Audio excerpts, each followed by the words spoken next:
Cette année, le 10 avril exactement, les chercheurs ont enfin pu réaliser l'impossible. Ils ont permis à l'humanité de regarder au plus profond d'un trou noir supermassif et de prendre une photo comme s'il s'agissait d'une simple attraction touristique. Et pourtant, même après cet exploit, nous ne savons toujours pas grand-chose sur les trous noirs, qui continuent de défier toute la communauté scientifique avec de nouveaux exploits impossibles. À la mi-juillet 2019, les trous noirs ont de nouveau plongé les astronomes dans la perplexité. Les nouvelles observations rendues possibles grâce au célèbre télescope Hubble, réalisé par une équipe de scientifiques européens, ont montré qu'un trou noir relativement petit, situé au cœur de NGC 3147, contredisait toutes nos attentes en imitant presque complètement ses frères et sœurs beaucoup plus grands. Pour t'expliquer à quel point cette découverte est exceptionnelle, je vais devoir revenir sur un ou deux points élémentaires. Qu'est-ce qu'un trou noir ?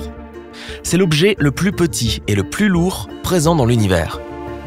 Il peut facilement avaler des étoiles entières, tout en étant complètement invisible à l'œil humain. Mais attends une minute, c'était quoi alors ce truc géant orange visible sur les photos ? Les scientifiques nous ont-ils encore trompés avec des photomontages de génie ? Non, pas du tout. Les photos sont les plus réelles qu'il soit. Sauf que l'image sur les photos n'est pas celle du trou noir lui-même. Je vais t'expliquer.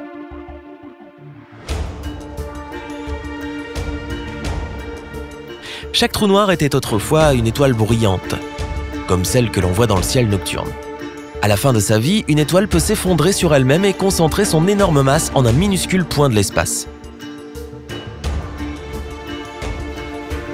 Cet objet incroyablement dense produit une force gravitationnelle qui déchire pratiquement l'espace-temps et déforme la matière autour de lui. Dès son effondrement, cette gravité monstrueuse attire et consomme avidement chaque partie de matière qui l'entoure. Même les particules les plus légères et les plus rapides de l'univers, comme les photons, les constituants de la lumière, ne peuvent échapper à cette force gloutonne invincible. Le noyau et le centre de masse de ce trou noir forment ce que l'on appelle une singularité gravitationnelle. C'est la cause de tout le désordre qu'il entraîne. La masse de cette chose peut aller de centaines de millions jusqu'à des centaines de milliards de fois la masse du Soleil. Et le trou noir prend si peu de place en volume que sa densité est presque infinie. Pas étonnant que cette chose semble enfreindre toutes les lois de la physique. En fait, la densité est la chose la plus extraordinaire des trous noirs. Il s'avère que n'importe quel objet peut devenir un trou noir s'il est suffisamment comprimé. Par exemple, notre planète devrait rétrécir à moins d'1 centimètre pour devenir une minuscule singularité à sa manière et commencer à plier la réalité autour d'elle-même. Bien sûr, cela ne peut pas arriver, mais oui, cela arrive aux étoiles épuisées. L'espace environnant près de la singularité est le célèbre horizon des événements. C'est exactement la raison pour laquelle les trous noirs sont appelés noirs, même si ce n'est pas tout à fait vrai. Normalement, on peut dire que quelque chose est noir parce que cette couleur ne reflète la lumière à aucune de ses longueurs d'onde. L'horizon des événements des trous noirs est noir parce qu'aucune des lumières qui y pénètrent ne peut en sortir. Ainsi, les trous noirs ne sont pas vraiment noirs, ils sont simplement invisibles. Ils sont plus une sorte de manifestation tangible du néant aux yeux d'un appareil photosensible, unique en son genre dans tout l'univers. Ce qui rend le trou noir visible, et qui est représenté sur les photos récemment publiées, se trouve au-delà de l'horizon des événements. Ça s'appelle le disque d'accrétion. C'est un disque de matière brillamment illuminé, tourbillonnant vers le centre d'un trou noir comme lorsqu'un drain géant en forme un quasar. Les quasars se trouvent parmi les corps célestes les plus anciens connus de l'humanité, parce que leur énorme luminosité peut surpasser celle d'un ensemble d'étoiles réunies. Cette luminosité est possible parce que toute la masse qui entoure un trou noir tourne autour de lui à 1/10 de la vitesse de la lumière. Un mouvement aussi rapide conduit à des débordements constants de rayonnement, et certains d'entre eux se manifestent dans le spectre visible sous forme de lumière et de chaleur. Les disques d'accrétion se composent principalement de gaz surchauffés et de poussière spatiale, et la vitesse de leur mouvement augmente à mesure qu'ils se rapprochent de l'horizon des événements. Les disques d'accrétion, les plus grands et les plus brillants, sont considérés comme ayant des trous noirs supermassifs situés dans les noyaux des galaxies les plus grandes et les plus lumineuses. Et il est facile de deviner pourquoi. Plus un trou noir doit se régaler de matière, plus sa masse est importante.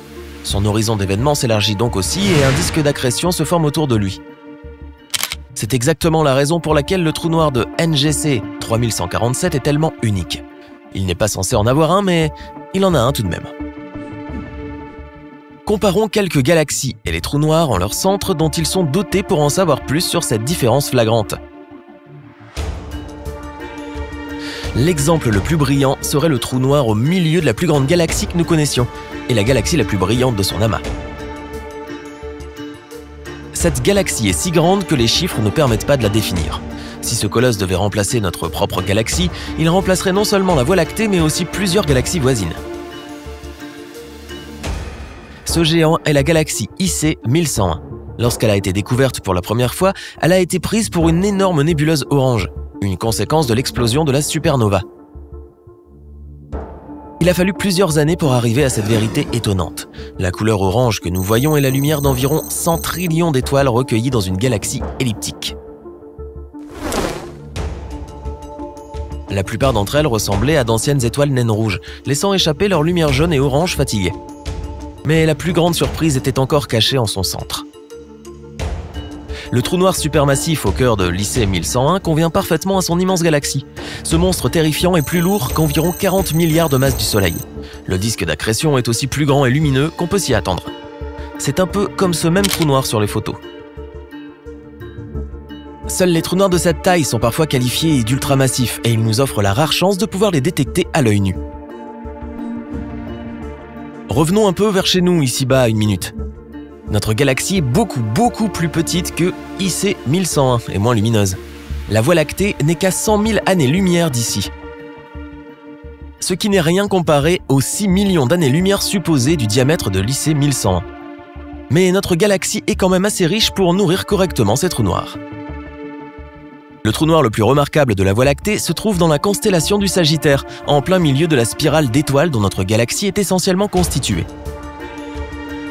Nous en sommes à 26 000 années-lumière, et il est plus de 4 milliards de fois plus lourd que le Soleil, ce qui en fait bien un trou noir supermassif.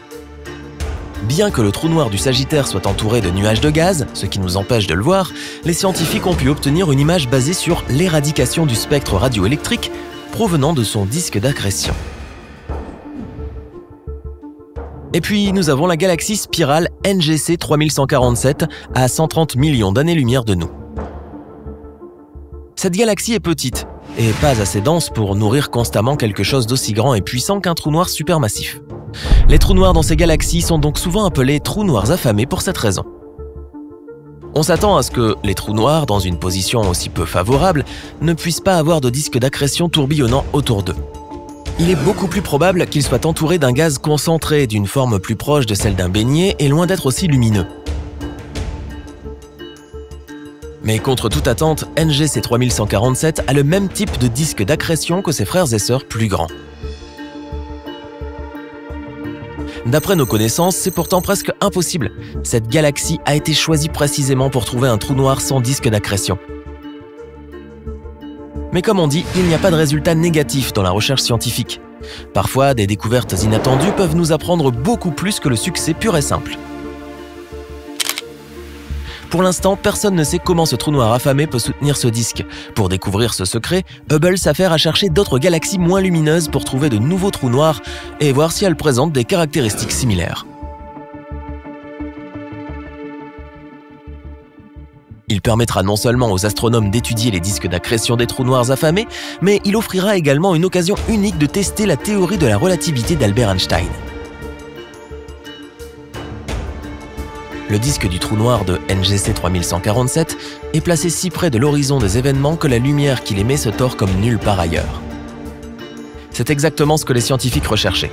Il n'y a pas de meilleur endroit pour pénétrer le tissu avec des lois régissant les relations entre le temps et l'espace qu'un trou noir courbant la réalité avec des propriétés si exceptionnelles. Et toi, qu'en penses-tu? Quel secret penses-tu que les trous noirs peuvent nous révéler dans l'avenir? Des vortex? Une autre réalité? Fais-le moi savoir dans les commentaires. Si tu as appris quelque chose de nouveau aujourd'hui, mets un j'aime à cette vidéo et partage-la avec un ami. Mais ne te laisse pas aspirer par un trou noir tout de suite. Nous avons plus de 2000 vidéos sympas à te montrer. Tout ce que tu as à faire, c'est de choisir la vidéo de gauche ou de droite. Prends la vie côté sympa.